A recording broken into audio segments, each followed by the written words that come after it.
সংসার পড়ে থাকবে আর তুমি চাকরি করতে বেরিয়ে যাবে? তুমি কি ভেবেছিলে যে আমি তোমার রাখির মতন ঘরে বসে দিনরাত জাবর কাটবো? সম্পর্কটা গড়ে উঠেছিল কিন্তু প্রায় একতরফাই, তাই এই সম্পর্ক টিকিয়ে রাখার ক্ষেত্রে তোমার অনেক বেশি দায়িত্ব আছে। কি বললে? সম্পর্কটা শুধু একতরফা ছিল?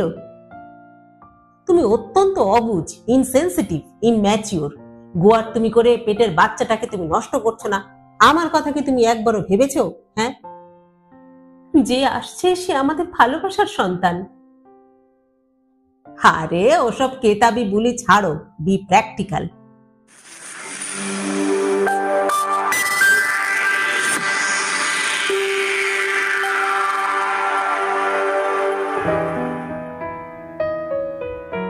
নমস্কার বন্ধুরা, সকলকে স্বাগত জানাই। আমি রাকা আর আপনারা শুনছেন কথা ও কাহিনী বাই রাকা। বন্ধুরা, আজ আমি আবারও চলে এসেছি আমার গল্পের সম্ভার নিয়ে। আমরা পাঠ করছি শ্রদ্ধেয়া সাহিত্যিক সুচিত্রা ভট্টাচার্যের একটি অত্যন্ত জনপ্রিয় উপন্যাস নীল ঘূর্ণি। আজ শোনাব উপন্যাসটির ৭ম পর্ব। উপন্যাসটি পাঠ করবার জন্য অনুরোধ করেছিলেন আমাদেরই এক শ্রোতা বন্ধু শ্রদ্ধেয়া পুষ্পিতা সরকার মহাশয়া। তাকে অকুণ্ঠ ধন্যবাদ জানাই। গল্প পাঠ যদি ভালো লাগে তাহলে একটা ছোট্ট লাইক করে দেবেন। আর হ্যাঁ, আমাদের চ্যানেলে যদি আপনি প্রথমবারের জন্য এসে থাকেন তাহলে অবশ্যই চ্যানেলটি সাবস্ক্রাইব করে নেবেন কিন্তু। আসুন এবার তাহলে শুরু করি। শুরু হচ্ছে নীল ঘূর্ণি ৭ম পর্ব। উপন্যাসটি প্রাপ্ত মনস্কদের জন্য।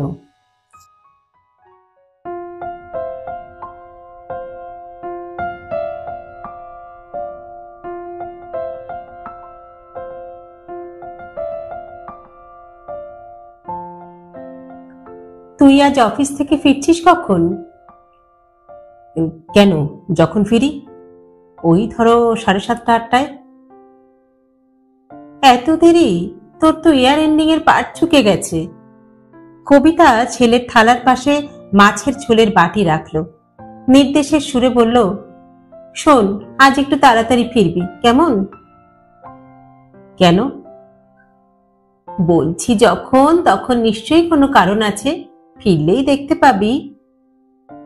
সৌমিক এতক্ষণে খাওয়া থামিয়ে মুখ তুলেছে।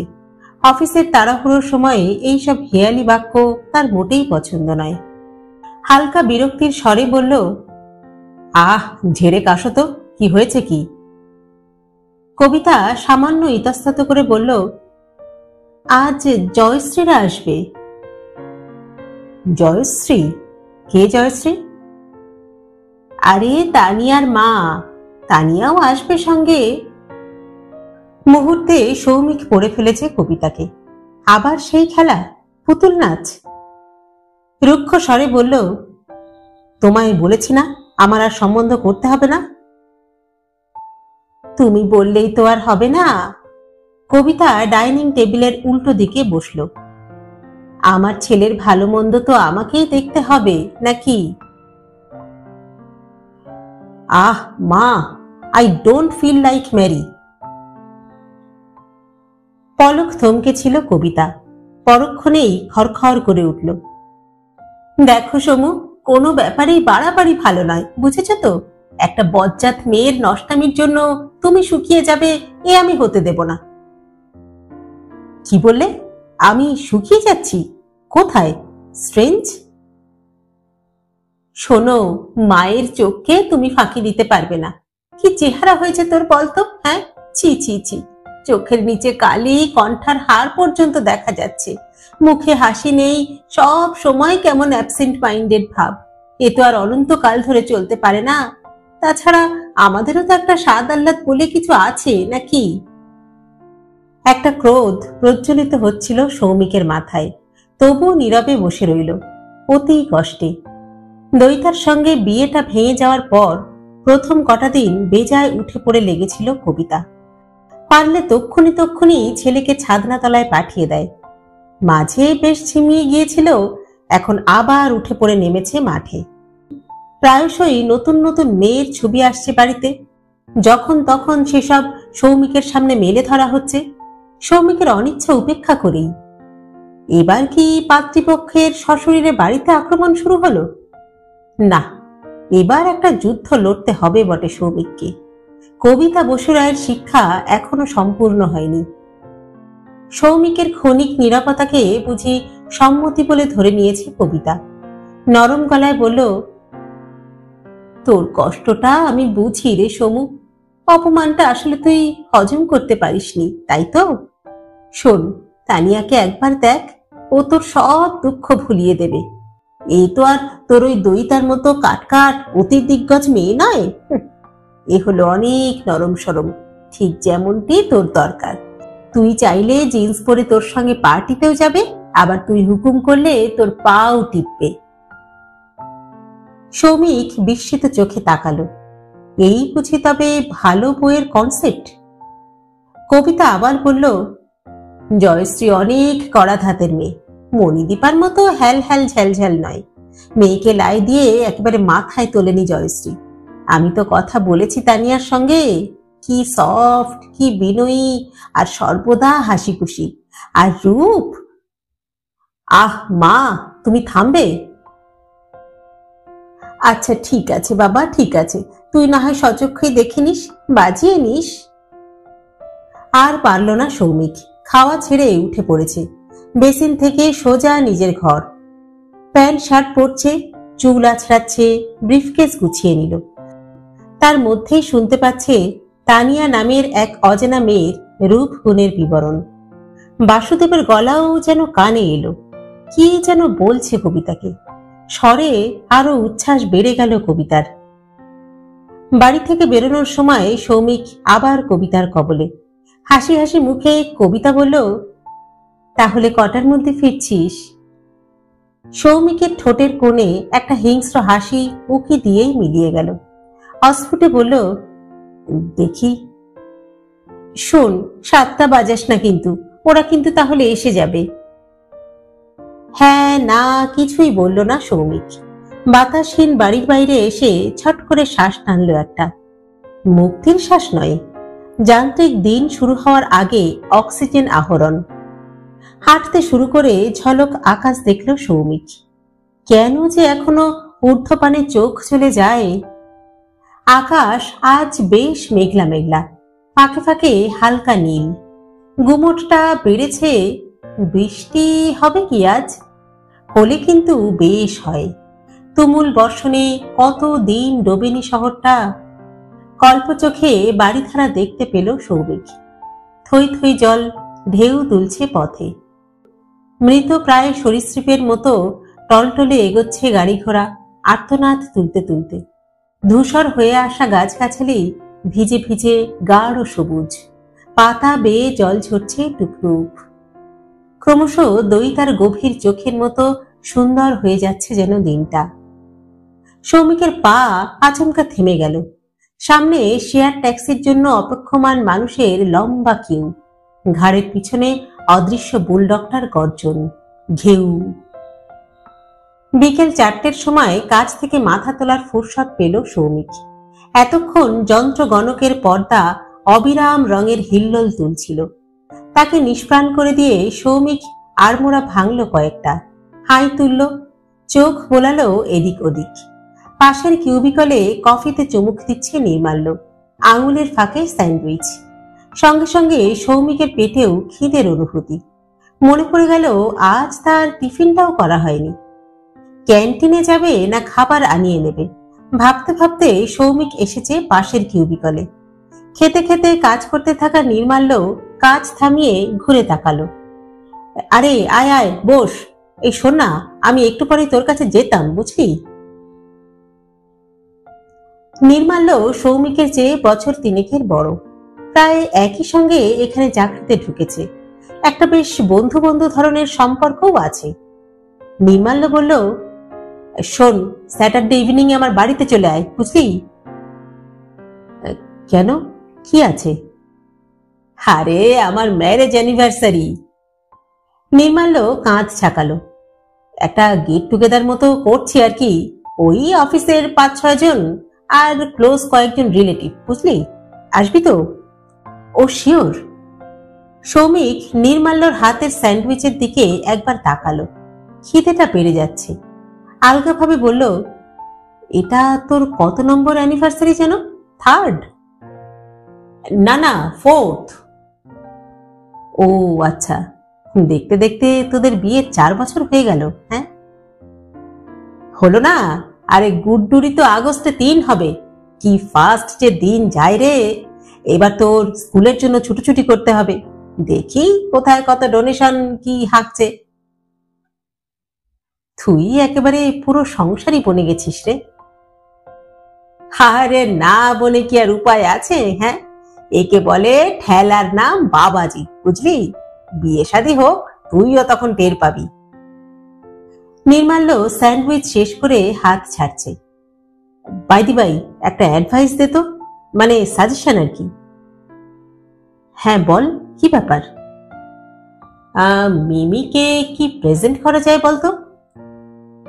সৌমিক বেশ ফাঁপড়ে পড়ল। মাথা চুলকে বলল, কি আর, একটা শাড়ি ফাড়ি দিয়ে দে। আরে ধুর, ও তো শাড়ি পরেই না। ও, তাহলে সালোয়ার কামিজ? আরে না না, আমার সঙ্গে ওর টেস্ট একদম মেলে না। ও, তাহলে ভালো কোনো পারফিউম? না, কি বলতো, লাস্ট ইয়ারে পারফিউম দিয়েছি, এক জিনিস আবার রিপিট করব। তাহলে একটা গয়না টয়না কিছু। আরে একটু কিছু আনইউজুয়াল ভাব না, এমন কিছু যা দেখলে বেশ চমকে যাবে। 2-4 সেকেন্ড ভাবলো সৌমিক, কিন্তু কিছুই মাথায় এলো না। ট্র্যাডিশনাল কিছুই দে না, বউকে অত চমকাতে চাইছিস কেন? আরে চমকটা খুব এসেনশিয়াল রে, লাইফটা বড্ড ড্র্যাপ হয়ে গেছে না। দিস চমক উইল রিনিউ দ্য রিলেশনশিপ। সে কি রে, মাত্র 4 বছরেই? আরে 4 বছর কি আর কম? হেল অফ আ টাইম। তোদের না কোর্টশিপ ম্যারেজ, মাত্র এই কদিনই প্রেম উবে গেল? আহা তা কেন, প্রেম প্রেমের জায়গায় ঠিকই আছে, কিন্তু রুটিন লাইফ মানেই তো মনোটনি, নিস্তরঙ্গ। এই অকেশন গুলোকে ঢেউ হিসাবে ইউজ করতে হয়, বুঝলি? নে নে, বল এবার একটা কিছু। একটু চিন্তা করে ঠোঁট উল্টালো সৌমিক। কে জানে বাবা, নো আইডিয়া।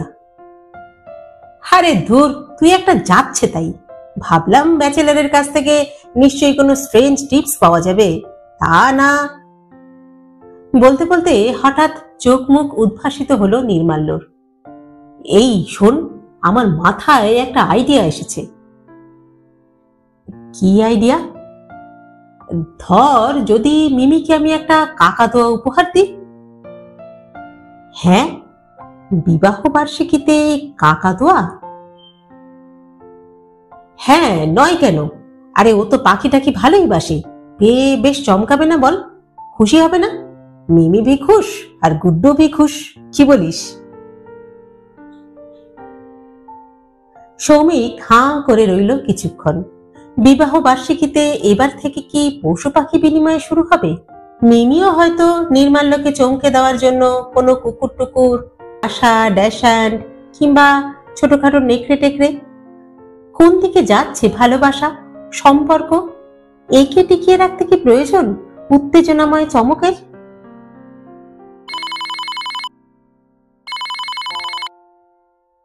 ফোন বাজছে নিজের টেবিলে। দৌড়ে লক্ষণ রেখায় ফিরল সৌমিক। হ্যালো, সৌমিক বসুরা স্পিকিং। টিফিন করেছিস সমু? ও, কবিতা বসুরায়। সৌমিক সতর্ক স্বরে বলল, করেছি। কি খেলি? স্যান্ডউইচ, কলা আর ডিম। বাহ, গুড। আচ্ছা শোন, টাইমলি ফিরছিস তো? ফোন রেখে দাঁত কিরমির করলো সৌমিক। দেখাচ্ছি, থাকো বসে। মুনিয়া হলো না তো এখন তানিয়া, যত সব। এও কি মার গুরুদেবের ক্যান্ডিডেট? হতেই পারে, আর হওয়াই সম্ভব। গুরুদেবের স্যাংশন ছাড়া কি মা নতুন কোনো স্যাম্পেল এনে বাড়িতে ঢোকাবে? লালজি বাবা বলেছিল দইতা সৌমিক নাকি রাজজোটক। এখন এখন কি বলছে লোকটা? কঙ্খলে বসে ঢপের কীর্তন গাইছে আর ঢুলু ঢুলু চোখে গঙ্গার শোভা দেখছে। এই তানিয়া সম্পর্কেও নিশ্চয়ই ওরকমই একটা কিছু অভিমত দেখাবে লালজি বাবা। শালা। পেটে আবার একটা মোচড়, খিদে। বড্ড ঘন ঘন খাওয়ার অভ্যেস করে দিয়েছে কবিতা বসু রায়। ক্যান্টিনে গিয়ে আজ ইচ্ছে করেই স্যান্ডউইচ নিল না সৌমিক, টোস্ট আর স্টু খেলো। অনেকক্ষণ পর আহার্যের কণা প্রবেশ করেছে পেটে। বিচিত্র এক অনুভূতি ছড়িয়ে পড়ছে সর্বাঙ্গে, ঝিমঝিমে, মাদক। চোখ যেন জড়িয়ে আসতে চায়। কস্মিন কালেও যা করে না সৌমিক, তাই করলো আজ। কালো কফি খেলো 1 কাপ। কষাটে ভাবটা বেশ লাগলো, জন্মনে হচ্ছে শরীর। আবার যন্ত্র মানব হয়ে যন্ত্র গণকের সামনে বসা, বিল, ভাউচার, সুদের হিসেব, অক্ষরের নড়াচড়া, অনন্ত প্রবাহমান সংখ্যার দিকে তাকিয়ে থাকা। বাইরে একটা বিকেল জন্মাচ্ছে, বড় হচ্ছে, মরে যাচ্ছে। কাজে ডুবে যাচ্ছে সৌমিক। 7টা অবধি অফিসে থাকতেই হবে আজ। তারপর তারপর আসতে পারি? সৌমিক চমকে তাকালো। কিউবিকলের প্রবেশ মুখে বাবুয়া। আরে আরে তুমি, কি খবর? হ্যাঁ, এসো এসো এসো। এই এলাম। বাবুয়া যেন ঈষৎ আড়ষ্ট। ডিস্টার্ব করলাম? আরে না না, সে কি, বসো বসো। সৌমিক হাত বাড়িয়ে সামনে চেয়ারটা দেখালো বাবুয়াকে। তারপর হঠাৎ কোত্থেকে? আজ পরীক্ষা শেষ হলো, আপনার ব্যাংকের নামটা মনে ছিল, ভাবলাম একটু দেখা করে যাই। অবশ্য আপনাকে এখানে পাবো তা আমি ভাবিনি। কেন বলো তো? না মানে 6টা বেজে গেছে তো, তাও একটা চান্স নিয়েছিলাম আর কি। বেশ করেছো বেশ করেছো। সৌমিক চেয়ারে হেলান দিল। আসলে আমি 7টা 7:30 অবধি থাকি। বিদেশি ব্যাংক তো, এখানে 10টা 5টার বাধা গতে চলে না। যাকে যাক, শোনো, প্রথম দিন আমার অফিসে এলে কি খাবে তাই বলো। না না, কিচ্ছু না। থা বললে কি আর হয়? হ্যাঁ, পরীক্ষা দিয়ে আসছো। না না, বিশ্বাস করুন, আমার একটুও খিদে নেই। হল থেকে বেরিয়েই আমি টিফিন করেছি। পেট এখনো একেবারে গজগজ করছে। সত্যি বলছো? অপ্রয়োজনে মিথ্যে বলবো কেন? সৌমিক হেসে ফেলল। ছেলেটার এই তীক্ষ্ণ রিজু ভঙ্গিটা খুব ভালো লাগে তার। খাওয়া দাওয়া নিয়ে সে পিড়াপিড়ি করল না আর। হালকা গলায় জিজ্ঞাসা করলো, তারপর পরীক্ষা কেমন হলো তোমার? ওই সো সো। তা কিরকম এক্সপেক্ট করছো? ধরুন ম্যাক্সিমাম 55%। বাহ বাহ, ক্যালকাটা ইউনিভার্সিটির স্ট্যান্ডার্ডে তো বেশ ভালোই। আচ্ছা, এবার তাহলে তুমি পার্ট 2 নিয়ে লেগে পড়ো, আর দেখো পার্সেন্টেজ আর একটু ভালো ওঠানো যায় কিনা। বাবুয়া ক্ষণকাল চুপ, আলগা চোখ বোলাচ্ছে চতুর্দিকে। হঠাৎই একটু উদাসীন স্বরে বলল, পার্ট 2 আমি আর দেব না। সে কি, কেন? কি হবে বলুন তো, গ্র্যাজুয়েট তো হয়েই যাচ্ছি। বাবুয়া একটা বড় করে শ্বাস নিল। আমি এখন চাকরি করতে চাই সৌমিকদা। বাবুয়ার স্বরভঙ্গি খট করে কানে বাজল সৌমিকের। সৌমিক তার ডাকটাও। সৌমিক চোখ সরু করে তাকালো। কি ব্যাপার বলো তো, এখনই চাকরির কথা ভাবছো কেন তুমি? আমি মাকে নিয়ে আলাদা থাকতে চাই। সৌমিক সামান্য থমকালো, জিজ্ঞাসা করলো, কেন বলো তো, মামার বাড়িতে কি কিছু সমস্যা হচ্ছে? বাবুয়া একটু সময় নিয়ে বলল, সমস্যা বলতে আপনি যা ভাবছেন সেরকম কিছু নয়। আমার মামা মামি এমনিতে মানুষ হিসেবে যথেষ্ট ভালো, আমাকে যথেষ্ট স্নেহ করেন। তাছাড়া মার প্রতি রেসপেক্টও আছে, আর আমাদের যত্ন আত্মীয় করেন খুব। তবু তবু কি? হো, আপনি বুঝবেন না। আসলে আমাদের অবস্থায় আপনি তো কখনো পড়েননি। বাবুয়ার গলা খাদে নেমে গেল। হালকা শ্বাস ফেলে বলল, আফটার অল এটা তো একটা আশ্রিতের জীবন। কথাটা যেন গোপন তন্ত্রীতে আঘাত করল সৌমিকের। কয়েক সেকেন্ড বাবু আকাশে কয়েকদিন দাড়ি কামায়নি বাবুয়া। অল্প বয়সী মুখে একটা রুক্ষ ভাব ফুটে উঠেছে, কিন্তু চোখের কোণে দুঃখের আভাস, যা ওই তেজিয়ান মুখমণ্ডলের সঙ্গে একেবারে বেমানান। ভেতরে ভেতরে একটা ঝড় চলছে বাবুয়ার, স্পষ্ট বোঝা যায়। এই বয়সেই ঝোঁকের মাথায় উল্টোপাল্টা সিদ্ধান্ত নিয়ে নেয় মানুষ। সৌমিক স্বর নরম করে বলল, না না, আশ্রিতের জীবন কেন বলছো? মামার বাড়িতে তো তোমার মার কিছু ন্যায্য অধিকার আছে, আর সেই সূত্রে তোমারও অধিকার। বাবুয়ার কণ্ঠস্বর বিষণ্ণ হয়ে গেল। অধিকার শব্দটা বড় ফাঁপা সৌমিকদা। না না না, আমাদের এখানে কোনো অধিকার নেই। এ তোমার অভিমানের কথা শুদ্ধ সত্য। বারাসাতের বাড়িতে তোমাদের ডেফিনেটলি রাইট আছে, শেয়ার আছে। আমাদের প্রকৃত অধিকারের জায়গাটাই তো কুটোর মতো ভেসে চলে গেল। এখন মামার কাছে রাইট শেয়ার ফলাবো আমি? বাবুয়া জোরে জোরে মাথা ঝাঁকালো। না না না, ও আমি পারবো না সৌমিকদা। দেখছি তো মা সর্বক্ষণ একবারে সিটিয়ে থাকে। কাউকে কোনো কথা জোর দিয়ে বলতেও আজকাল মা ভরসা পায় না। মামা মামি কারণে অকারণে বাবার নিন্দে করে, সমালোচনা করে, টিজিং রিমার্ক করে। তা করতেই পারে, কারণ আমার বাবা কাজ যা করেছে তাতে তো ওটা করাই স্বাভাবিক। হয়তো এর চেয়ে অনেক বেশি ঘৃণা বাবার প্রাপ্য ছিল। কিন্তু জানেন তো, সেগুলো শুনে মার যে মনে কোথায় বাজে। না না না সৌমিকদা, আমি আর ওখানে থাকতে পারবো না। বাবুয়ার কথাগুলো বুঝতে চাইছিল সৌমিক। বাবার উপর বাবুয়ার যতই বিদ্বেষ থাক, বাবার উদ্দেশ্যে ছোড়া কটূক্তিগুলো কোথায় যেন বিচ্ছে বাবুয়াকে। বাবার কৃতকর্মের জন্য কি হীনমন্যতায় ভুগছে ছেলেটা? স্বামীর গর্বে একসময় খুব গর্বিণী ছিল রাখি। এখন স্বামী পরিত্যক্তা নারী হয়ে ভাইয়ের বাড়িতে অবস্থান রাখির কাছে দুঃসহ মনে হতেই পারে। তবু কেন বাবুয়ার মনোগত বাসনাটাকে সমর্থন করতে পারল না সৌমিক? বলল, তা তুমি কি করতে পারো? ওই যে বললাম আপনাকে, মাকে নিয়ে আমি আলাদা হয়ে যাব, একটা চাকরি বাকরি জুটিয়ে নেব। যেমন করে হোক দাঁতে দাঁত কামড়ে পড়ে থেকে আমি আর মা জীবন কাটাবো। এতক্ষণে বাবুয়ার চোখ জলজল করে উঠল। দেখবেন সৌমিকদা, দেখবেন আমি কিছুতেই হারবো না। মাথা তুলে আমি দাঁড়াবো সামডে অর আদার। এই গোটা পৃথিবীটাকে, অন্তত বোধিসত্ত্ব মজুমদারকে তো বুঝিয়েই দেব যে তার কণা মাত্র ভিক্ষে ছাড়াই শুদ্ধ সত্য মজুমদার তার মাকে নিয়ে সসম্মানে বেঁচে থাকতে পারে। একটু বুঝি চড়াই উঠে গিয়েছিল বাবুয়ার স্বর। সৌমিক ঝটিতে একবার চারিদিকে দেখে নিল। অফিসের লোক কমে এসেছে, বেশিরভাগ কিউবিকলই খালি। যারা আছে কেউই এদিকে তাকাচ্ছে না। ফাঁকা হলঘরে ঠান্ডা মেশিনটাকে এখন বেশ চড়া লাগে, শীত শীত করছে বেশ। সহসা ফোন বেজে উঠল। অভ্যাস মতো হাত বাড়াতে গিয়েও থেমে গেল সৌমিক।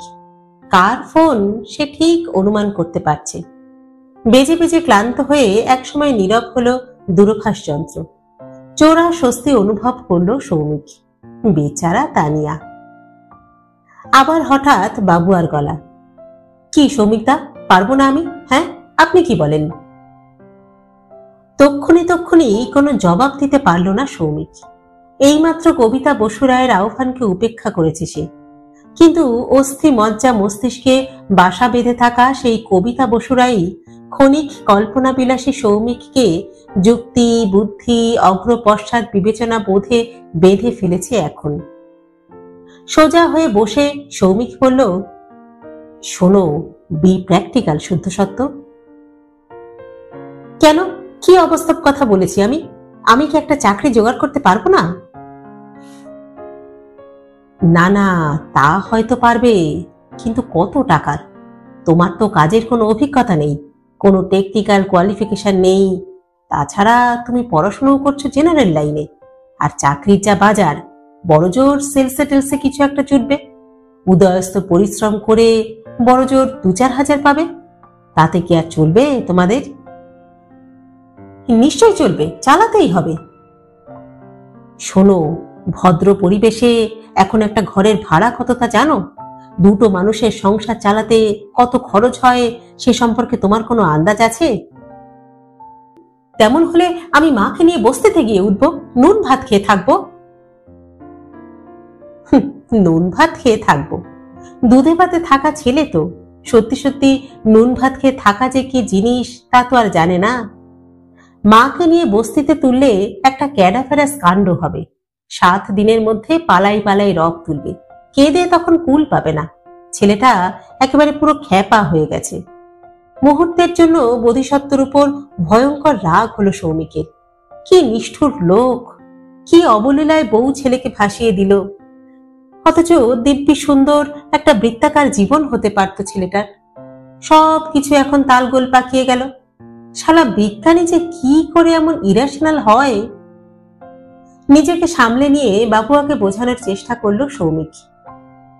দেখো শুদ্ধ সত্য, মাথা গরম করো না, হুইমসে চলো না, বুঝলে? Take my suggestion.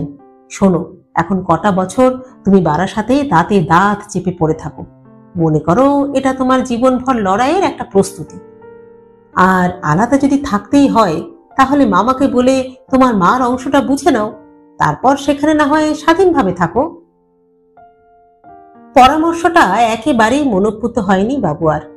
তীব্র দৃষ্টিতে দেখছে সে সৌমিককে। অস্থিরভাবে বিড়বিড় করে উঠল, আপনি আপনি এই কথা বলছেন সৌমিকদা? হ্যাঁ, আপনি?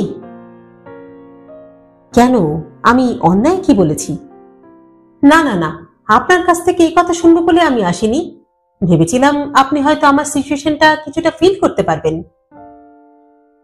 বলতে বলতে ঝট করে উঠে দাঁড়িয়েছে বাবুয়া।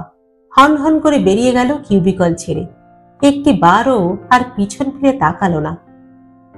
সৌমিক মাথা নিচু করে বসে আছে। নিজেকে অপরাধী অপরাধী লাগছে হঠাৎ। চুপচাপ থাকলেই বোধহয় ভালো হতো। ছেলেটা কেন এসেছিল সৌমিকের কাছে? চাকরির কথা পাড়তে এসেছিল কি? কিন্তু সৌমিকের কাছে কেন? আশা করেছিল যে সৌমিক তাকে সাহায্য করবে। কেন যে সহসা ঘোর বাস্তববাদী হয়ে উঠল সৌমিক? রুটি কাপড়া মাকানের বাইরেও জীবনে তো কিছু আছে নাকি?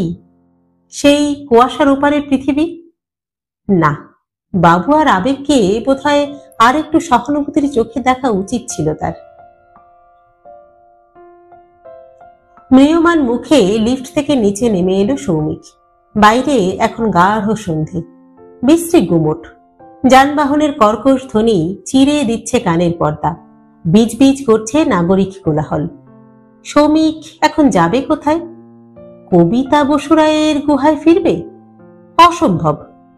কোনো পুরনো বন্ধুর বাড়ি? দীপঙ্কর, শুভ্র কিংবা রাতুল? না, ভালো লাগছে না। কিন্তু তাহলে তাহলে কোথায়? আকাশ কোণে বিদ্যুৎ চমকালো। মনকে যে খাতে ঘোরাতে চায় না সৌমিক, সেই দিকেই যেন ঘুরে গেল ভাবনা। দইতার কাছে গেলে কেমন হয়? এর মধ্যে দইতাকে বার কয়েক ফোন করেছে সৌমিক। দইতা একবারও তাকে যেতে বলেনি। শেষ দিন তো ভালো করে কথা পর্যন্ত বলল না। আজ কি উপযাচক হয়ে বাবুয়ার কথা শুনিয়ে দিয়ে আসবে? বলবে যে দেখো কোন দিকে ঠেলে দিয়েছ একটা ভালো ছেলেকে। রাখির কথা পারতেই সেদিন বেশ ক্ষিপ্ত হয়ে উঠেছিল দইতা। বোধিসত্ত্বর ছেলের নাম শুনলেও নিশ্চয়ই অচঞ্চল থাকতে পারবে না। 2-1 দিনের মধ্যেই বোধিসত্ত্ব ফিরছে। নিশ্চয়ই দইতা খুশিতে ডগমগ। এখন একটু চোনা ফেলে দিলে কেমন হয়? একটু না হয় কাটা ফুটুক। কেন দইতা মিত্রই শুধু অবিমিশ্র সুখ ভোগ করে যাবে? প্রতিশোধের লিপ্সায় মুহূর্তের জন্য উদ্দীপিত বোধ করল সৌমিক। পরক্ষণেই এক চোরা বিষাদ চারিয়ে গেছে বুকে। রক্তের অন্তর্গত এক বিপন্ন বিস্ময়ের অনুভূতি। সুখ নেই, সুখ নেই। দইতাকে যন্ত্রণা দিয়ে কোনো সুখ নেই।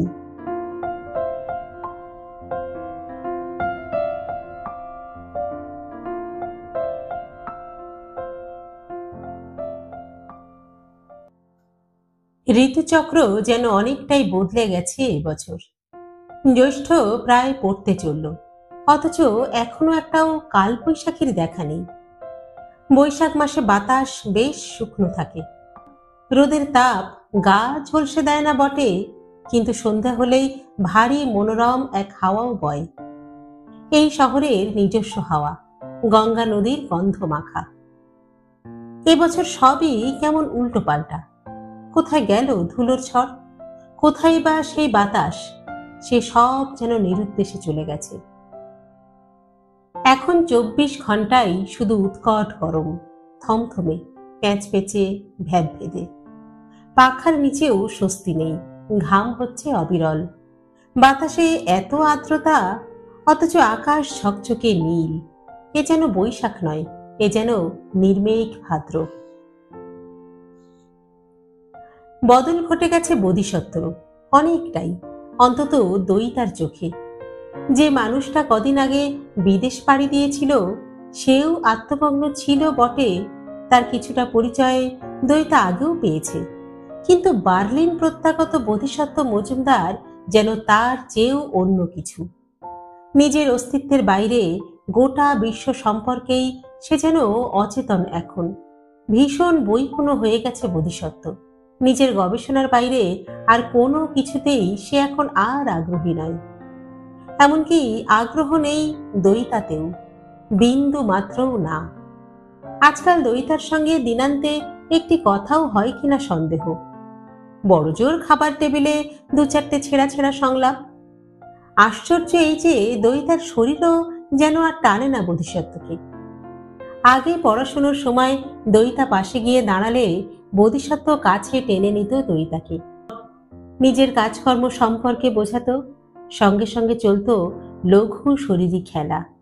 চুমু খাচ্ছে, তারকার নোভা থেকে সুপারনোভা হওয়ার কারণ বিশ্লেষণ করছে, হাত ঘুরে বেড়াচ্ছে দয়িতার দেহে, কাল্পনিক কালের অস্তিত্ব বোঝাচ্ছে।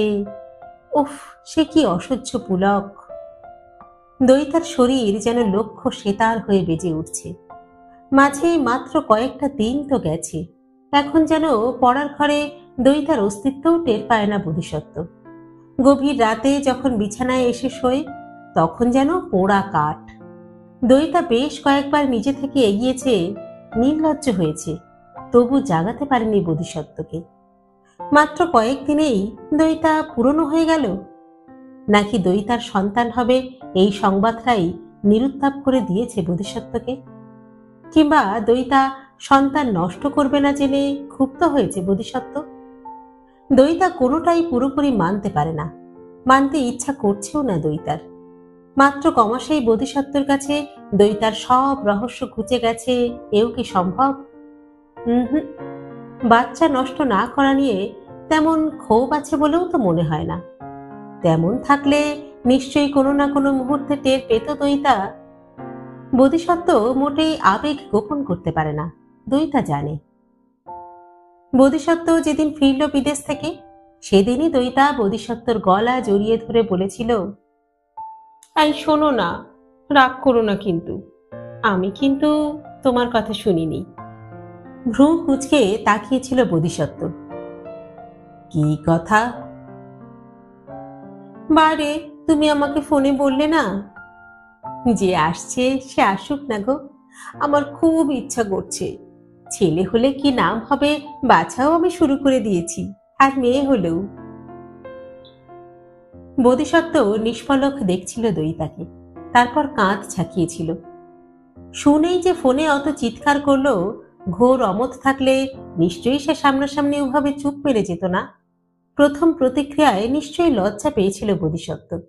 বুড়ো বয়সে বাবা হওয়া বলে কথা, তার উপর বিচ্ছেদের মামলাটাও তো এখনো চোখে নেই। মনে মনে যুক্তি সাজিয়ে মনকে প্রবোধ দিচ্ছে দয়িতা। তার উপর বোধিসত্ত্বর আকর্ষণ ফুরিয়ে গেছে, এই ধারণাটাই বোধহয় মন গড়া। দয়িতার বোঝা উচিত, তপস্বী যখন ধ্যানে বসে তখন তার বাহ্য জ্ঞান থাকে না। বার্লিনের সেমিনার বোধিসত্ত্বকে অনুপ্রাণিত করেছে। প্রফেসর বোধিসত্ত্ব মজুমদার এখন মহাশূন্যে মগ্ন এক পরিপূর্ণ বিজ্ঞানী। হয়তো এই আত্মভোলা দশা এখন চলবে বেশ কয়েক মাস। দয়িতা মিছিমিছি তাল বেতাল ভাবে কেন? শুধু দয়িতা কেন, কোনো জাগতিক ব্যাপারেই কি এখন হুঁশ আছে বোধিসত্ত্বর? কদিন ধরেই ফোন করছিল বোধিসত্ত্বর ভাই, দুম করে একদিন নিজেই এসে হাজির। সল্ট লেকের ফ্ল্যাটে এই প্রথম। আপাত কারণ হলো বোধিসত্ত্বর একটা 1.5 লক্ষ টাকার ইন্স্যুরেন্স পলিসি ম্যাচিওর করেছে। কাগজপত্র এসে পড়ে আছে লেক টেরেসের বাড়িতে। ভাই বারবার ডাকা সত্ত্বেও দাদা যাচ্ছে না, তাই ভাই নিজেই এসেছে। সম্ভবত শুধু চিঠি পৌঁছে দেওয়ার উদ্দেশ্য ছিল না তার। দেশে ফিরেও দাদা কেন একবারও ও বাড়ি মারালো না, তাই নিয়েই হয়তো কৌতূহল ছিল, অথবা উদ্বেগ। সম্ভবত কেন তাই। তবে ওই ভাইকেই বা পাত্তা দিল কোথায় বোধিসত্ত্ব? কি, কেমন আছিস, বাবা মার কি খবর গোছের খান কয়েক উত্তাপহীন প্রশ্ন, ব্যাস। বেচারা ভাই আড়ে আড়ে দইতাকে দেখতে দেখতে চলে গেল, যেন দইতাই বোধিসত্ত্বকে পরিবার সম্পর্কে নিস্পৃহ করে দিয়েছে। আহারে, পারলেও দইতা তা করবে কেন? ওই বিরাট মাপের মানুষকে সে কি অত ক্ষুদ্রতার মাঝে টেনে নামাতে পারে? এত সব দইতা ভাবে বটে, তবুও মনটা কেমন যেন খচখচ করে, করতেই থাকে। ফ্ল্যাটের শব্দহীনতায় কখনো কখনো চোরা গুমশুনির গন্ধ পায় দইতা। মনে হয় যেন একটা অজানা সমুদ্রে ঘনীভূত হচ্ছে নিম্নচাপ। দইতার অজ্ঞাতেই যে কোনো মুহূর্তে ঘূর্ণিঝড় এসে আছড়ে পড়বে এই সংসারে। বুক ঢিপ ঢিপ করে দইতার। কেন এত বদলে গেল বোধিসত্ত্ব? শুধুই কি বিজ্ঞান সাধনা, নাকি অন্য কিছু? আজকাল কম্পিউটার ফাঁকা পেলেই আঙুল নিষ্পিস করে দইতার। বোধিসত্ত্ব বিদেশে থাকার সময় সে কম্পিউটার শেখার একটা বই কিনেছিল, তাই দেখে দেখে হাত মস্ক করছে। বেশ ভালো লাগে এখন, এ যেন এক নতুন ভাষা শিক্ষা। সঙ্গে সঙ্গে অবশ্য একটা ক্ষীণ আশাও জাগে। গুচ্ছের চাকরির দরখাস্ত ছেড়েছে, কোথায় কখন এই সামান্য জ্ঞানটুকু যে লেগে যায়। আজ কম্পিউটারের ইঁদুরকে ওঠানামা করাতে করাতে দইতা বারবার আনমনা হয়ে পড়ছিল। কদিন ধরে শরীরটা খুব খারাপ যাচ্ছে, গা গুলোনো ভাবটা বেড়ে উঠেছে ভীষণ। একটু কিছু খেলেই হড়হড় করে বমি। একবার ডাক্তারের কাছে যাবে কি? কথাটা মনে হতেই কে যেন বুকের ভিতর বেহালার ছড় টেনে দিয়ে গেল। বোধিসত্ত্বরই তো এ সময় দইতাকে ডাক্তারের কাছে নিয়ে যাওয়া উচিত, নয় কি? কিন্তু সে এক অলীক সম্ভাবনা। দইতা বাঁচল কি মরল, সুস্থ না অসুস্থ, কোনো খেয়ালই করে না বোধিসত্ত্ব। আজও খাবার টেবিলে বইয়ে মুখ গুজে বসেছিল বোধিসত্ত্ব। বেসিনে ওয়াক ওয়াক করছিল দইতা। লোকটা একবারও চোখ তুলে তাকালোও না। দইতা আদৌ ডাক্তার দেখিয়েছে কিনা, কোনো ওষুধ খাচ্ছে কিনা জিজ্ঞাসা করে কখনো? যে চেয়ে দইতা বলল তো শুনল, কিন্তু ব্যাস ওই পর্যন্তই। না, দইতাকে একাই ছুটতে হবে। পলকের জন্য রাখিকে মনে পড়ল দইতার। ছেলে হওয়ার আগে ওই মহিলারও কি এই একই দশা হয়েছিল? হাহারে বেচারা, এত বছর ধরে ঘর করেছে বোধিসত্ত্বর, না জানি কত কঠিন পথ পার হতে হয়েছে তাকে, তবু সম্পর্কটা টিকিয়ে রাখতে পারল না। চোরা বিদ্বেষের বদলে রাখির উপর দইতার একটু একটু করুণাই জন্মাচ্ছে ইদানিং। কত সেবা যত্ন করেছে, কত খিদমাত খেটেছে, সবই বিফলে গেল রাখির। সৌমিক সেদিন আড়ে ঠাড়ে বোঝাচ্ছিল যে মহিলার নাকি খুব তেজ। হয়তো তেজ নয়, হয়তোবা অভিমান জমে পাথর হয়ে গেছে বুকে। মাত্র কটা দিন তো ঘর করছে দইতা, কিন্তু এর মধ্যেই তার হৃদয়েও কি বাষ্প জমেনি? ভাবনার মাঝেই ডোরবেল। ইনস্টিটিউট থেকে ফিরল বোধিসত্ত্ব। মুখমণ্ডলে স্বভাব সুলভ দূর মনস্কতা। অন্যদিন এ সময়ে বিশেষ কথা হয় না, তবে আজ নিরালা দুপুরের বিষণ্ণতা মুছতে দইতা জোর করে একটু উচ্ছল হলো। তরল গলায় বলল, কি স্যার, আজ অফিস কাটলে? বোধিসত্ত্ব উত্তর দিল না। জুতো ছেড়ে শোয়ার ঘরে ঢুকলো। শার্ট ছাড়ছে। পিছন পিছন দইতা। ঠোঁট টিপে বলল, এক্ষুনি কাজ নিয়ে বসবে নাকি গো? কি বিশ্রী গরম, একটু রেস্ট নিয়ে নাও। আমার জিরোনোর কোনো সময় নেই। বোধিসত্ত্বর গলা যেন ঈষৎ রুক্ষ। শুয়ে বসে থাকার জন্য আমি বাড়ি ফিরিনি। আহা, আমি কি ওই রকম বিশ্রামের কথা বলেছি? দইতা মুচকি হাসল। একটু কথাও তো বলতে পারো আমার সঙ্গে, কিংবা ধরো আমায় কিছুক্ষণ কম্পিউটার শেখালে। কাছে এগিয়ে বোধিসত্ত্বের বুকে হাত রাখলো দইতা। এই শোনো না, আমায় একটু ইন্টারনেটের অপশনটা দেখিয়ে দেবে? বোধিসত্ত্ব দইতার হাতটা নামিয়ে দিল। আমার এখন ওয়েস্ট করার মতো সময় নেই। বাবা কি রাগ! দইতা ভ্রুভঙ্গি করল। ঠিক আছে বাবা, ঠিক আছে, কিচ্ছু শেখাতে হবে না। চা খাবে নাকি লেবুর শরবত? আমি শরবত খাই। প্রায় খেকিয়ে উঠল বোধিসত্ত্ব। যদি ইচ্ছা হয় তো চা করো, আমি স্টাডি রুমে যাচ্ছি। দইতার কেমন যেন অচেনা লাগছিল বোধিসত্ত্বকে। মানুষটার ঔদাসীন্য সে দেখেছে, কিন্তু এত তুচ্ছ কারণে বিরক্তি তার অগোচর ছিল। বোধিসত্ত্ব আজ এত রূঢ় কেন? হলোটা কি? বাথরুম ঘুরে বোধিসত্ত্ব পড়ার ঘরে ঢুকেছে। প্রায় সঙ্গে সঙ্গে চা নিয়ে হাজির দইতা। টেবিলে কাপ নামাতে নামাতে বলল, কি ব্যাপার? মেজাজ আজ এত চটিতং কেন? ইনস্টিটিউটে কোনো ঝামেলা ঝঞ্ঝাট হয়েছে নাকি? জবাব না দিয়ে দইতাকে এক ঝলক দেখল বোধিসত্ত্ব। পরক্ষণেই চোখ ঘুরিয়ে নিয়েছে। আরে হলোটা কি আমায় বলবে তো? দইতা নরম গলায় বলল, শোনো, মনে রাগ পুষে রাখলে নিজেরই পড়া হ্যাম্পার করবে, বুঝলে? বোধিসত্ত্ব এবারও নিরুত্তর। চায়ের কাপ টানল। তোমার রিসার্চ নিয়ে কোনো প্রবলেম? দইতা আলগা হাত রাখলো বোধিসত্ত্বের পিঠে। কোথাও আটকে গেছো? অকস্মাৎ চায়ের কাপ রেখে লাফিয়ে উঠল বোধিসত্ত্ব। হনহনিয়ে শোয়ার ঘর থেকে নিয়ে এসেছে একটা সাদা উইন্ডো খাম।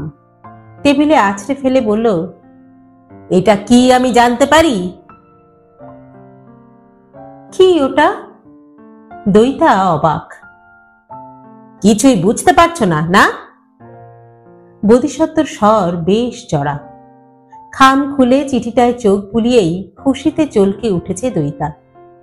হুমা, এ তো অ্যাপয়েন্টমেন্ট লেটার! কি কাণ্ড বলতো, চাকরিটা সত্যি হয়ে গেল। বলেই বোধিসত্ত্বর দিকে তাকালো। পড়তে চেষ্টা করলো বোধিসত্ত্বকে। মিটিমিটি হেসে বলল, ও, তোমায় আগে থেকে কিছু জানায়নি বলে?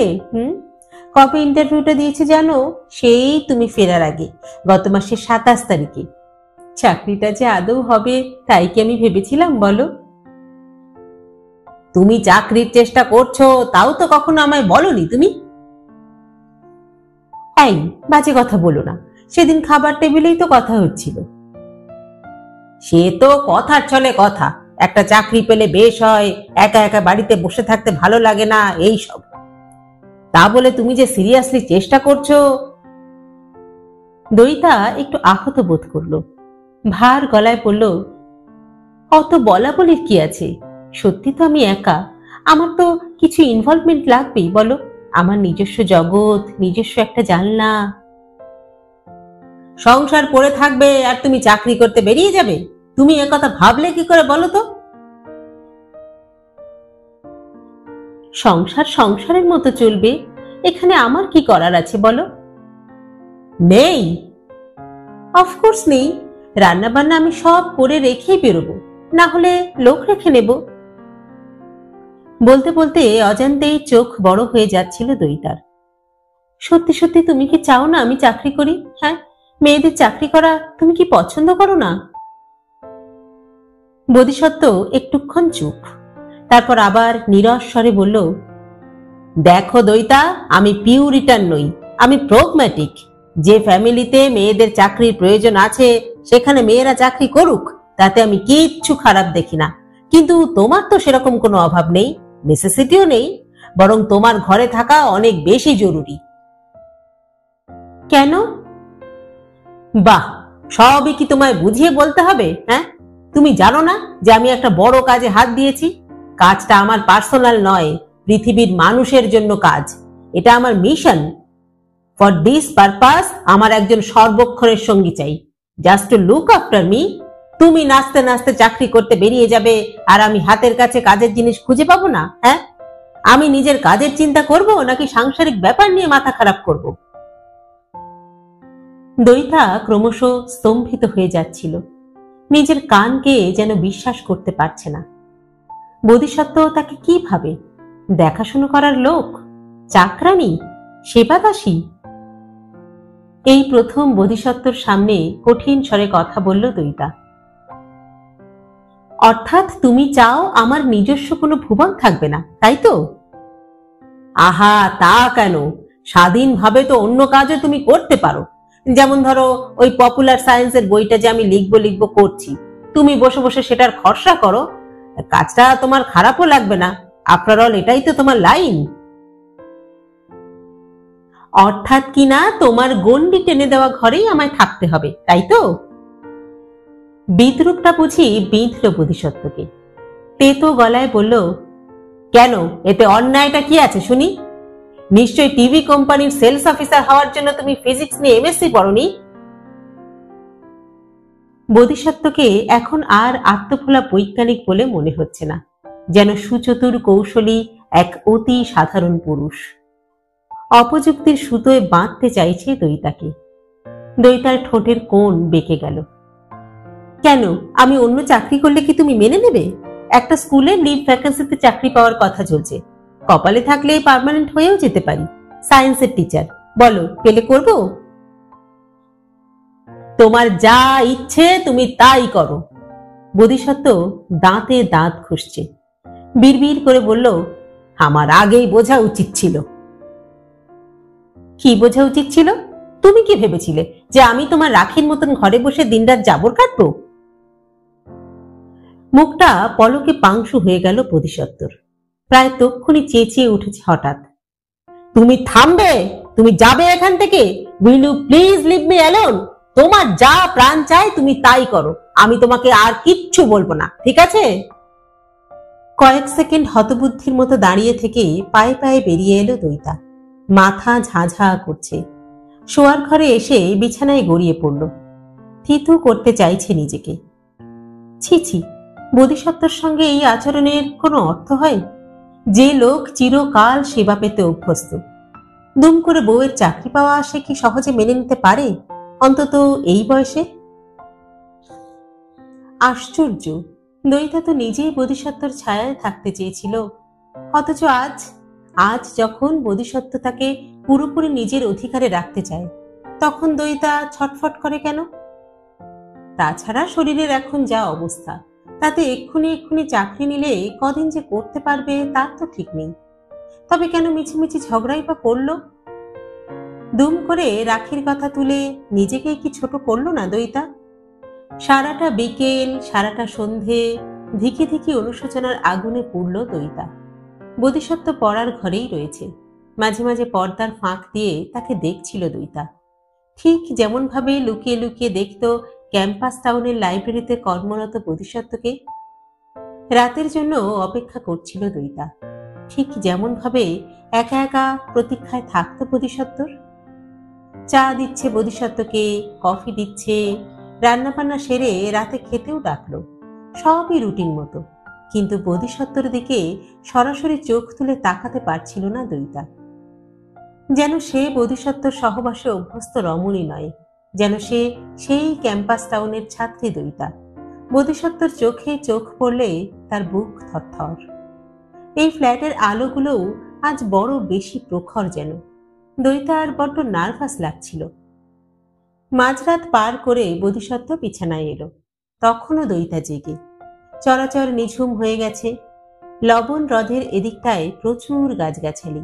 মাঝে মাঝে রাত চড়া পাখির ডাক শোনা যায়। দইতা চোখ বুজে পাখির চোখে ডাক শুনছিল। পাশে শুয়ে এপাশ ওপাশ করছে বোধিসত্ত্ব, হয়তো গরমে, হয়তো বা কোনো জটিল চিন্তায়। অন্ধকারে বোধিসত্ত্বর ঘনিষ্ঠ হলো দইতা। গাঢ় স্বরে বলল, কি হলো, ঘুম আসছে না? বোধিসত্ত্ব মৃদু স্বরে কি যেন বলল, দইতা ঠিক বুঝতে পারল না। ফের বলল, আমি তোমায় খুব হার্ট করেছি, তাই না? I am sorry. বোধিসত্ত্বর নাকে নাক ঘষল দইতা। শোনো, তুমি যদি না চাও তাহলে আমি চাকরি করব না। থাক। বোধিসত্ত্ব একটু যেন সরে গেল। আমার চাওয়া বা না চাওয়ার কতটুকু মানো তুমি? বারে, আমি তোমার কোনো কথা মানি না? আমি বলে তোমার মোস্ট ওবিডিয়েন্ট স্টুডেন্ট? দইতা খিলখিল করে হেসে উঠল, জড়িয়ে ধরেছে বোধিসত্ত্বকে, তরুলতা হয়ে মহিরুহকে।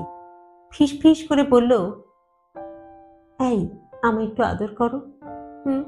আমায় একটু আদর করো না গো। বোধিসত্ত্ব ছাড়ালো না নিজেকে, দইতার গায়েও হাত রাখল না, শীতল স্বরে বলল, শোনো দইতা, তোমাকে কতগুলো কথা বলি, আগেও অনেকবার বলেছি, আবারও বলছি। আমি তোমার থেকে বয়সে অনেক বড়, আমি কোনোভাবেই তোমার ম্যাচ নই। তুমি আমার উপর দুর্বল হয়ে পড়লে, যা সব কাণ্ড কারখানা শুরু করলে, তাকে তো প্রায় পাগলামি বলা যায়। কথা নেই বার্তা নেই, আমাকে কিছু জিজ্ঞাসাও পর্যন্ত করলে না, দুম করে বাড়িঘর ছেড়ে চলে এলে। কি না আমার কাছে থাকবে বলে। অর্থাৎ সম্পর্কটা গড়ে উঠেছিল কিন্তু প্রায় একতরফাই। তাই এই সম্পর্ক টিকিয়ে রাখার ক্ষেত্রে তোমার অনেক বেশি দায়িত্ব আছে। কি বললে? সম্পর্কটা শুধু একতরফা ছিল? দইতার হাত শিথিল হয়ে গেল। তুমি আমায় ভালোবাসোনি? হ্যাঁ, উইকনেস আমারও ছিল, আমি তা অস্বীকার করছি না।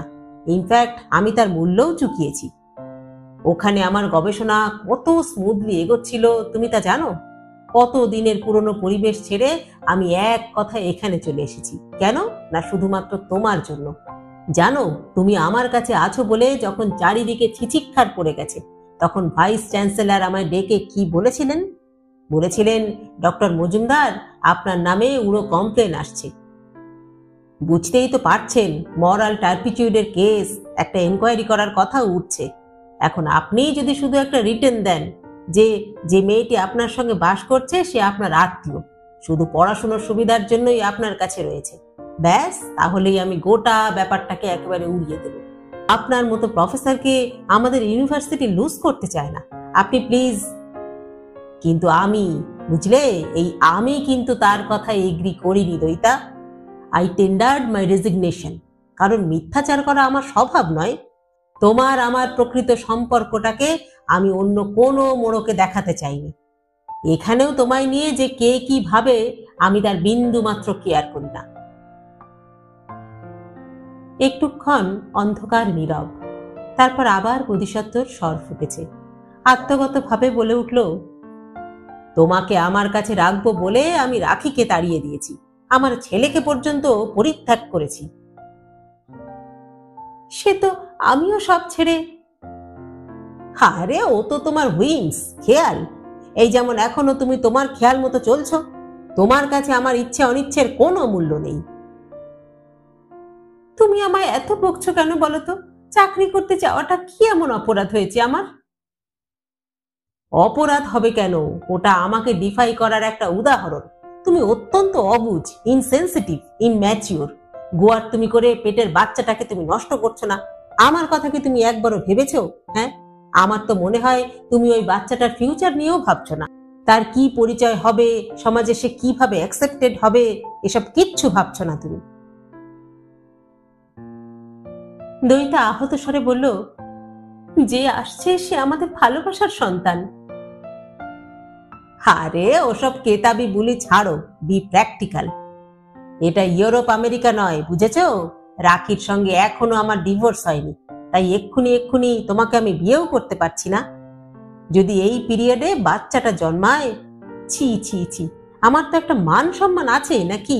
অ্যাট দিস এজ শুধু তোমার প্রতি আকৃষ্ট হয়েছিলাম বলে আমায় আর কত হিউমিলিয়েশন সহ্য করতে হবে বলো তো? তুমি আমায় ফোর্স করছো, ব্ল্যাকমেল করছো। আমি ন্যায়ের পথে থাকতে চাই বলে ওই আনওয়ান্টেড চাইল্ডকে পর্যন্ত আমায় হজম করতে হবে? এটা কি খুব বাড়াবাড়ি নয়?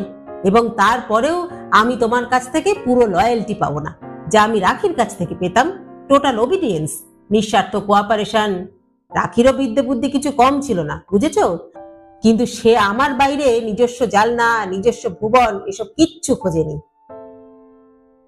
অন্ধকারকে গাঢ়তর বলে মনে হচ্ছিল দইতার। বোধিসত্ত্বর স্বর কি অদ্ভুত রকম আবেগহীন। বিজ্ঞানী নয়, এক দোর্দণ্ড প্রতাপ পুরুষ নির্বিকার ভঙ্গিতে জাহির করছে নিজেকে। দইতা আর সহ্য করতে পারছিল না। বুকের মধ্যে দামাল তুফানের দাপাদাপি।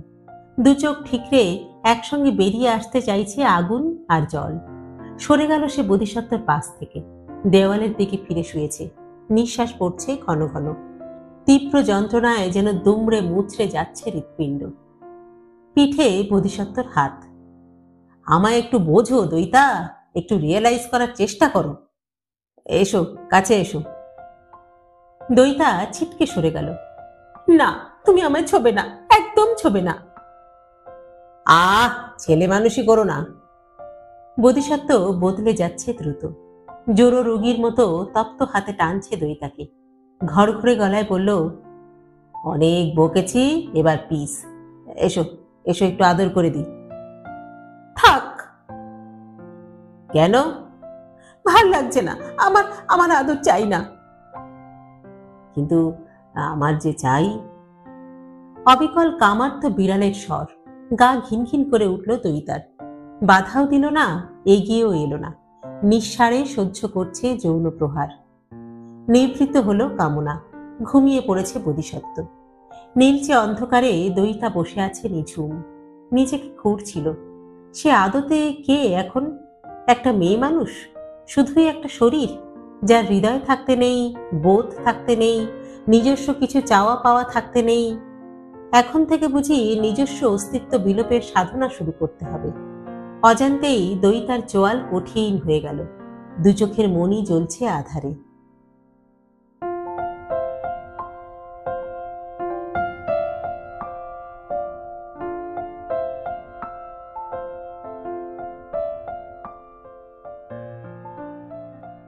আগামী সোমবার থেকে বোধিসত্ত্বদের ইনস্টিটিউটে একটা সিম্পোজিয়াম শুরু হতে চলেছে। বিষয় মিস্ট্রি অফ ইউনিভার্স। 3 দিনের এই আলোচনা চক্র ঘিরে কলকাতার গবেষক মহলে এখন দারুণ আগ্রহ। আসছেন বেশ কয়েকজন নামী বিজ্ঞানী। ব্যাঙ্গালোরের প্রফেসর অনন্ত শাস্ত্রী, দিল্লির প্রফেসর নরেন্দ্র মাথুর, এলাহাবাদ বিশ্ববিদ্যালয়ের প্রফেসর হরিহরন। তবে এরা নিতান্তই উপগ্রহ মাত্র। প্রফেসর বোধিসত্ত্ব মজুমদারই এই আলোচনা চক্রের মুখ্য আকর্ষণ। বিদেশে সমাদৃত কৃষ্ণ গহ্বরের তত্ত্ব নিয়ে স্বদেশে এই প্রথম তার প্রকাশ্য বক্তৃতা। ইনস্টিটিউটে নিজের রুমে বসে কাগজপত্র ঘাঁটছিল বোধিসত্ত্ব। বার্লিনে পড়া পেপারটা নতুন করে সাজাচ্ছে, গোছাচ্ছে, আর একটু বিস্তারিত করছে। কাজে মন বসছে না কিছুতেই। চোরা চিন্তারা উঁকি দিচ্ছে ঘন ঘন। দইতা শেষ পর্যন্ত চাকরিটা নিয়েই নিল। বোধিসত্ত্ব এতবার আপত্তি জানানো সত্ত্বেও কেন এমন করছে দইতা? কি চায়? বোধিসত্ত্ব কি দইতার চোখে মূল্যহীন হয়ে গেছে এখন? কিন্তু তাহলে বোধিসত্ত্ব সন্তানকে কেন নষ্ট করলো না দইতা? মানসিক চাপ তৈরি করার জন্য, যাতে দইতাকে তাড়াতাড়ি বিয়ে করতে বাধ্য হয় বোধিসত্ত্ব? কোনো অজুহাতেই বোধিসত্ত্ব যাতে সম্পর্কটা না ছিঁড়তে পারে, তার জন্য একটা পাকাপাকি বন্ধন কি তৈরি করে রাখতে চায়? বোধিসত্ত্ব তাকে পরিত্যাগ করবে এমন ভাবনাই বা এলো কেন দইতার? এ কি শুধুই নিরাপত্তাহীনতা, নাকি বোধিসত্ত্বকে অবিশ্বাস? দুটো মানুষের মধ্যে বিশ্বাসের ভিত তখনই গড়ে ওঠে যখন দুজনের মধ্যে সত্যিকারের অন্তরঙ্গতা তৈরি হয়। দইতার সঙ্গে কি বোধিসত্ত্বর সেই অন্তরঙ্গতা নেই? যা আছে তা কি শুধুই শরীর, দুটো অসম নারী পুরুষের কামজ আকর্ষণ? বোধিসত্ত্ব নিজেও কি এখনো সহধর্মিণী হিসেবে ভাবতে পারে দইতাকে? বোধিসত্ত্ব মাথা ঝাঁকালো আপন মনে। সিগারেট ধরিয়েছে একটা। চেয়ার ছেড়ে পায়ে পায়ে জানলায় এসে দাঁড়ালো। পিছনে অনেকটা ফাঁকা জমি। গ্রীষ্মের প্রখর তাপে পুড়ছে বন্ধা পৃথিবী। চোখ বুজে ফেলল বোধিসত্ত্ব। মনকে চোখ ঠেলে লাভ নেই। দইতা এখনো তার চোখে সেই ছাত্রীই রয়ে গেছে, অথবা তার পৌঢ় জীবনের দিকে ধেয়ে আসা এক প্রমত্ত যৌবন, সেই স্বপ্নে দেখা ধূমকেতু। সম্পর্কের এই ফাঁকিটা ধরা পড়ে গেছে বলেই কি এত ক্ষেপে গেল দইতা? কিন্তু এর জন্য বোধিসত্ত্বকে প্রতি পদে হেয় করে দৈতার কি সুখ? আসতে পারি স্যার? বোধিসত্ত্ব চমকে ফিরল। শামীম। লহমায় অধ্যাপকের মুখ সেটে নিয়েছে বোধিসত্ত্ব। চেয়ারে এসে বসল। স্মিত মুখে বলল, শামীম, কখন এলে কলকাতায়? এই তো স্যার, সকালে ট্রেনে। ও, তা কদিন থাকবে তো এখন? হ্যাঁ স্যার, ওই নেক্সট উইকটা থেকে যাব ভাবছি। সিম্পোজিয়ামটাও অ্যাটেন্ড করব। আর ঢাকা থেকে আমার আপা আর দুলাভাই এসেছেন ডাক্তার দেখাতে, ওদের সঙ্গে সঙ্গেও একটু থাকতে হবে। শামীম চেয়ার টেনে বসল। স্যার, আমার পেপারটা পাঠিয়ে দিয়েছি ফিজিক্যাল রিভিউতে। গুড। আমার মনে হয় অ্যাকসেপ্টেড হয়ে যাবে। আপনার সঙ্গেও কিছু ডিসকাশন ছিল স্যার। আপনি যে অলিক সময়ের কনসেপ্টটা নিয়ে আপনার পেপারে আলোচনা করেছেন, ওইটা নিয়েই। হ্যাঁ, বলো। বোধিসত্ত্ব নড়ে চড়ে বসল। ওর ম্যাথমেটিক্যাল অ্যাপ্রোচটা একটু অন্যভাবে করা যায় না স্যার? মানে আমি ভাবছিলাম আর কি। টেবিল থেকে কাগজ টেনে নিয়েছে শামীম। খসখস লিখছে। ঝুঁকে দেখল বোধিসত্ত্ব। ছোট্ট একটা মন্তব্য করল। একটুক্ষণ ভ্রু কুঁচকে রইল শামীম। আবার মনোযোগী হয়েছে কাগজ কলমে। বেল বাজিয়ে চায়ের অর্ডার দিল বোধিসত্ত্ব। ধীরে ধীরে ডুবছে অনন্ত সময়ে, অলিক সময়ে। প্রশ্ন চলছে, উত্তর চলছে, প্রত্যুত্তর চলছে। কখনো গলা চড়ছে, কখনো নামছে। দুজনেরই ক্রমে বাহ্য জ্ঞান রহিত দশা। হঠাৎ টেবিল থেকে দৃষ্টি উঠেছে বোধিসত্ত্বর। আটকেছে দরজায়। এক অপরিচিত ভদ্রলোক আড়ষ্ট মুখে দাঁড়িয়ে। পড়াশোনার মধ্যে ছন্দপতন ঘটলে বড় বিরক্ত হয় বোধিসত্ত্ব। তবু স্বভাবসুলভ ভদ্রতা বজায় রেখে জিজ্ঞাসা করল, হ্যাঁ বলুন, কি ব্যাপার? আপনি প্রফেসর বোধিসত্ত্ব মজুমদার তো? হ্যাঁ। ও, আসলে আপনার সঙ্গে আমার একটু দরকার ছিল। ও, বলুন। ভদ্রলোক অস্বস্তি ভরা চোখে শামীমকে দেখল একবার। গলা খাঁখারি দিয়ে বলল, আসলে দরকারটা একটু পার্সোনাল। শামীম ইঙ্গিতটা বুঝেছে। এক ঝলক ভদ্রলোককে দেখল, একবার বোধিসত্ত্বকে, তারপর উঠে দাঁড়িয়েছে। আমি তাহলে আর চলি স্যার। কাল তো ফ্রাইডে, তা কাল যদি দুপুরের দিকে একবার আসি? হ্যাঁ হ্যাঁ, তুমি চলে এসো। আমি এর মধ্যে তোমার আর্গুমেন্টটা নিয়ে আর একটু ভাবি, কেমন? ঠিক আছে স্যার, ঠিক আছে, আসি তবে। শামীম বেরিয়ে যেতেই ভদ্রলোককে ডাকল বোধিসত্ত্ব। আসুন আপনি, প্লিজ বসুন। বলতে বলতেই আগন্তুককে জরিপ করল বোধিসত্ত্ব। মধ্যবয়স্ক, প্রায় তারই সমবয়সী হবে। ঝকঝকে সম্ভ্রান্ত চেহারা, পরনে দামি শার্ট প্যান্ট, মুখের আদল যেন কেমন চেনা চেনা। ঝটিতি মগজের কম্পিউটার হাতড়াল বোধিসত্ত্ব। আদৌ আগে লোকটাকে কখনো দেখেছে কি? ভদ্রলোক বসেছে চেয়ারে, তবে কথা বলছে না। কেমন অদ্ভুত স্থির চোখে দেখছে বোধিসত্ত্বকে। ঈষৎ অস্বস্তি বোধ করল বোধিসত্ত্ব। অজান্তেই সিগারেটের প্যাকেটটা টানল একবার, আবার অজান্তেই সরিয়ে রাখল। খানিক অধৈর্য ভাবেই বলল, হ্যাঁ বলুন, আপনি কি বলতে চান বলুন। আপনি আমাকে চিনবেন না, আমার নাম প্রবীর মিত্র। কথাটা বলে একটুক্ষণ যেন থেমে রইল লোকটা। সম্ভবত বোধিসত্ত্বর মুখে কোনো প্রতিক্রিয়া ফোটে কি ফোটে না তা দেখার অপেক্ষায়। তারপর কেটে কেটে স্পষ্ট উচ্চারণে বলল, আমি দৈতার বাবা। অপ্রত্যাশিত এই চমকের জন্য বিন্দু মাত্র প্রস্তুত ছিল না বোধিসত্ত্ব। আমূল ঝাঁকুনি খেয়েছে।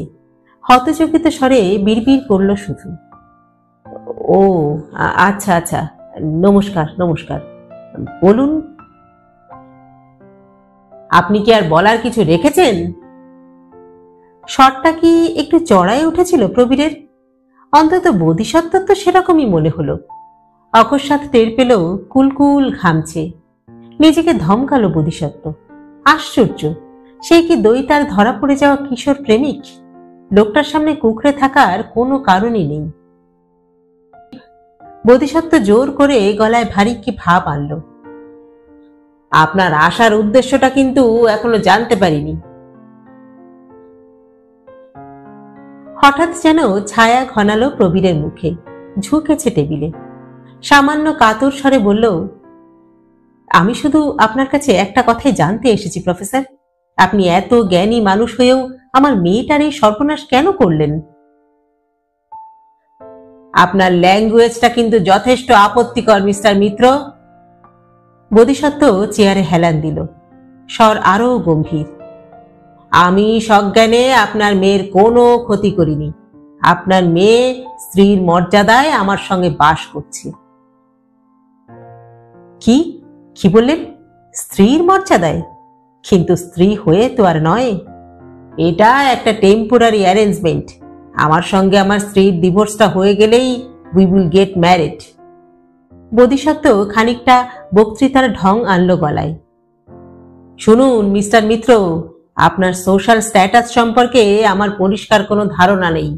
দৈতা আমাকে সেভাবে কখনো কিছু বলেওনি, আর আমিও জিজ্ঞাসা করার কোনো প্রয়োজন মনে করিনি। After all, it's a relation between a man and a woman. তাদের পরিবার পরিজনেরা কখনোই সম্পর্কের ব্যাপারে বিচার্য বিষয় নয়। তবুও আমি মোটামুটি অনুমান করতে পারি। যেহেতু আপনি দৈতার বাবা, আপনি একজন শিক্ষিত স্বচ্ছ মনের মানুষ। আপনি নিশ্চয়ই বুঝতে পারছেন যে আমাদের এই একত্র বসবাস এমন কিছু গর্হিত অপরাধ নয়, এবং বাই ফোর্সও কিছু ঘটেনি। আর হ্যাঁ, আপনার মেয়ে মাইনরও নয়। কিন্তু তবু আমাদের সমাজের তো কিছু নিয়ম আছে। ওসব ঠুনকো নিয়ম, ওসব আমি মানি না, বুঝেছেন? বোধিসত্ত্ব মনে মনে যুক্তিগুলোকে সাজাতে পেরে বেশ স্বস্তি বোধ করছিল। সিগারেট ধরালো একটা, কাঠিটা অ্যাশট্রেতে গুঁজতে গুঁজতে বলল, আরো নিখুঁতভাবে বলতে গেলে আমরা দুজনেই মানি না। শুনেছি আপনার একটা ছেলে আছে, এবং সে প্রায় আমার মেয়েরই বয়সী। অর্থাৎ আমার মেয়ে তো আপনার কন্যা সমা। এর চেয়ে অনেক বেশি বয়সের ডিফারেন্সে পৃথিবীতে প্রচুর বিয়ে হয়েছে, এবং তার মধ্যে প্রচুর হ্যাপি ম্যারেজও আছে। শেষ কথাটা বলতে গিয়ে একটু কুছি গলা কেঁপে গেল বোধিসত্ত্বর। আবার কঠিন গলায় বলল, তাছাড়া আমি তো আর বয়স গোপন করিনি। আপনার মেয়ে সব জেনে শুনেই এই লোকটাকে পছন্দ করেছে। প্রবীর 2-1 সেকেন্ড চুপ, তারপর বলল, জানতাম জানতাম যে আপনি এই কথাগুলোই বলবেন। ইনফ্যাক্ট এই জন্যই আমি আপনার কাছে আসিনি। আজ কেন যে, আসলে আফটার অল আমি তো বাবা, মেয়েটাকে তো বুকে করে আমি মানুষ করেছি, আমি তো আর ভুলতে পারি না। প্রবীরের গলা ধরে এলো। আপনি আপনি বুকে হাত দিয়ে বলুন তো প্রফেসর যে আপনি ন্যায় কাজ করেছেন। শুনুন, আমি বিবেকের কাছে কোনো অন্যায় করিনি। আপনার মেয়ে যেভাবে আমার জন্য পাগল হয়ে উঠেছিল, তাতে তো ওকে ফিরিয়ে দেওয়াটাই অন্যায় হতো। আর অসম বয়সের কোনো মেয়েকে ভালোবাসাটা তো আর অন্যায় নয়। বিবেক? হ্যাঁ, আপনি আমাকে বিবেক দেখাচ্ছেন? প্রবীর সহসা ফুঁসে উঠেছে। আমার ফ্যামিলিটা যে শার্টার্ড হয়ে গেল, তা নিয়ে আপনার বিবেক কিছু বলে না? মুনিয়া, আই মিন দৈতাকে নিয়ে কত আশা ছিল আমাদের, স্বপ্ন ছিল, অনলি ফর ইউ। আপনি কি জানেন আপনার জন্যই আমার স্ত্রী আজ একজন পার্মানেন্ট হিস্টেরিয়া পেশেন্ট? আমার মেয়েকে নিয়ে চারিদিকে সবাই হাসাহাসি করে, আমি প্রাণপণে কান বন্ধ করে রাখি। স্টিল আমার মেয়ের পড়াশুনো ঘুচে গেল, কেরিয়ার নষ্ট হয়ে গেল। কোনো কারণে হয়তো আমার মেয়ের আপনার প্রতি দুর্বলতা জেগেছিল, আর আপনি তারই সুযোগ নিয়ে আমার সরল মেয়েটাকে সিডিউস করলেন। আপনার বিবেক কি এসব কিছুই দেখে না প্রফেসর? দরজায় টাইপিস্ট ব্রজেন উকিঝুঁকি দিচ্ছে। পিছনে কে যেন একজন। বোধিসত্ত্বর সঙ্গে চোখাচোখি হতেই সরে গেল। বোধিসত্ত্ব দপ করে জ্বলে উঠল। আপনি কি আমার বিবেক জাগাতে এসেছেন? না, আমার সে স্পর্ধা কোথায়। আপনি দেশ বরেণ্য ব্যক্তি, কিংবা বলতে পারেন জনবরেণ্য। আপনাদের বিবেকও তো অন্য ধাতুর। চাইলে নিজের বউকে ছেঁড়া জুতোর মতো ছুঁড়ে ফেলে দিয়ে অন্য একটা মেয়েকে নিয়ে যথেচ্ছাচার করতে পারেন, হোক না সেই মেয়ে আপনার নিজের মেয়ের থেকেও বয়সে ছোট। এসব তো আপনাদেরকেই মানায়, তাই না? আপনাদের বিবেক তো সবই মেনে নেয়। মহৎ লোকের স্খলন তো আবার মহত্বেরই লক্ষণ, কি না? আপনাদের প্রতিভাই তো আপনাদের যা খুশি করার লাইসেন্স দিয়ে দিয়েছে। সমাজের থেকে অনেক উঁচু স্তরের মানুষ আপনারা। প্রবীর চেয়ার ঠেলে উঠে দাঁড়ালো। মাফ করবেন, আপনাকে অনেক ডিস্টার্ব করে গেলাম। আপনার তো আর মেয়ে নেই, আর থাকলেও আপনি হয়তো বুঝতেন না যে এই ধরনের ঘটনা আমাদের মতো মধ্যবিত্ত ঘরের কোথায় গিয়ে লাগে। বোধিসত্ত্ব জোরালো গলায় আর কিছু বলতে পারল না। মিনমিন স্বরে বলল, দেখুন মিস্টার মিত্র, আপনি কিন্তু ওভার ইমোশনাল হয়ে পড়ছেন। Be reasonable. আপনার মেয়ের কিন্তু আমি কোনো ক্ষতি করিনি। আর ক্ষতি? আপনি যদি আর একজন কাউকে পেয়ে আজ বাদে কাল ওকেও তাড়িয়ে দেন, হ্যাঁ, ওর ইহকাল পরকাল তো এমনি ছড়ছড়ে হয়ে গেছে। প্রবীর দরজায় গিয়েও কি ভেবে যেন ঘুরে দাঁড়ালো। সরাসরি বোধিসত্ত্বর চোখে চোখ রেখে বলল, আমার মেয়ের ফিউচার কি হবে সে আমি জানি, তাতে আমার আর কিছু যায় আসে না। প্রতিটি মানুষই তো তার কৃতকর্মের ফল ভোগ করে, আমার মেয়েও করবে, আর আপনিও। প্রবীর চলে গেছে অনেকক্ষণ। একের পর এক সিগারেট ধরাচ্ছে বোধিসত্ত্ব, নেভাচ্ছে, আবার ধরাচ্ছে। কপালের দুপাশের রগ দুটো দপদপ করছে। মস্তিষ্কের কোষে অসহ্য জ্বালা। তীব্র অপমান বিষ্ঠার মতো লেগে আছে গোটা গায়ে। এত কথা তাকে শুনতে হলো দইতার জন্য? কেন প্রবীর নামের লোকটাকে আগেই বেয়ারা ডেকে ঘর থেকে বের করে দিল না বোধিসত্ত্ব? পাতলা পার্টিশনের ওপারে অফিসের লোকেদের বসবার জায়গা। নির্ঘাত ওখানেও সব কথা গেছে। ছি ছি ছি, কোথায় রইল বোধিসত্ত্বর মান সম্মান? চুলোয় যাক কাজ। ভর দুপুরে বাড়ি ফিরে এলো বোধিসত্ত্ব। শূন্য ফ্ল্যাটে দাপাচ্ছে, গজরাচ্ছে। প্রবীরের পরশ বাক্যে দইতার কোনো হাত নেই এই কথা আর সুস্থ মাথায় ভাবতে রাজি নয় সে। চক্রান্ত চক্রান্ত, এসবই দইতার হীন চক্রান্ত। আজকের এই পরিস্থিতির জন্য দইতাই তো দায়ী। কে তাকে বিয়ে ভেঙে বোধিসত্ত্বর কাছে ল্যাল ল্যাল করে ছুটে আসতে বলেছিল? বোধিসত্ত্বর শান্তির সংসার ভাঙার জন্য উঠে পড়ে লেগেছিল কে? দইতা দইতা দইতাই। এখন এই দইতাই তাকে আরো পাকে টেনে নামাচ্ছে। বিনিময়ে যদি দইতার নিঃস্বার্থ আনুগত্যটুকুও পেত বোধিসত্ত্ব। রাখির রূপ যৌবন না থাক, ওইটুকু তো ছিল। আর খিদের মুখে ওই দুটো নারী শরীরে কতটুকুনি বা তফাৎ। জামা কাপড় না বদলেই বোধিসত্ত্ব শুয়ে পড়ল বিছানায়। মাথা ছিঁড়ে যাচ্ছে। একটু চা হলে ভালো হতো, কিন্তু কে করে দেবে চা? বাথরুমে গিয়ে হরাস হরাস করে জল ঢালতে ইচ্ছা করছে গায়ে। শরীর যদি একটু জুড়ে, কিন্তু কে গুছিয়ে দিয়ে আসবে তোয়ালে, চপ্পল, পায়জামা? যার কাছ থেকে এই সামান্যতম সেবা পাওয়ার কথা, তিনি তো এখন আপন ভুবনে বিভোর। তখনই বোধিসত্ত্বর দুচোখের পাতা জুড়ে হঠাৎ রাখি রাখি রাখি। কি নিস্তরঙ্গ নিরুদ্বেগ জীবনটাই না ছিল বোধিসত্ত্বর। অসামান্য নিপুণতায় সংসারকে ভরিয়ে রেখেছিল রাখি। স্বচ্ছন্দ বাতাস হয়ে মিশেছিল ঘরের আনাচে কানাচে। তার জায়গায় ওই অবুঝ জেদি দইতা। বোধিসত্ত্বর জন্য প্রবীর মিত্রের মেয়ের নাকি পড়াশুনো ঘুচে গেল, অথচ দইতার জন্য বোধিসত্ত্বর একমাত্র সন্তানের কেরিয়ার নষ্ট হয়নি। এসব ক্ষতির হিসাব কে রাখে? বাইরে এখনো এক তপ্ত দুপুর। মাঝ আকাশে অতিকায় হাইড্রোজেন গোলার নিউক্লিয়ার ফিউশন নিষ্ঠুর তাপ ছড়াচ্ছে। পৃথিবীর সিলিকেট স্তরে প্রতিফলিত হচ্ছে, বিকিরিত হচ্ছে সেই তীব্র উত্তাপ। স্ট্রোপোস্ফিয়ারে হাওয়া বইছে এলোমেলো, শুকনো, আগুন মাখা। ভেতরটা জ্বলে যাচ্ছে বোধিসত্ত্বর, অনুশোচনায়, তীব্র কষ্টে। ছটফট করতে করতে উঠে পড়ল। ফ্ল্যাট বন্ধ করে নিচে নেমে এসেছে। কার স্পেসে ঝিমোচ্ছে গাড়ি। বাড়ি পৌঁছেই ড্রাইভারকে ছেড়ে দিয়েছে। নিজেরও স্টিয়ারিং ধরতে ইচ্ছা করছে না। হনহনিয়ে কম্পাউন্ডের বাইরে এসে বোধিসত্ত্ব দাঁড়ালো ক্ষণিক। দ্বিধা সংকোচ কাটিয়ে বিজন রাস্তা থেকে একটা ট্যাক্সি ধরেছে। ভিআইপি রোড ধরে ছুটে চলেছে ট্যাক্সি বারাসাতের পথে।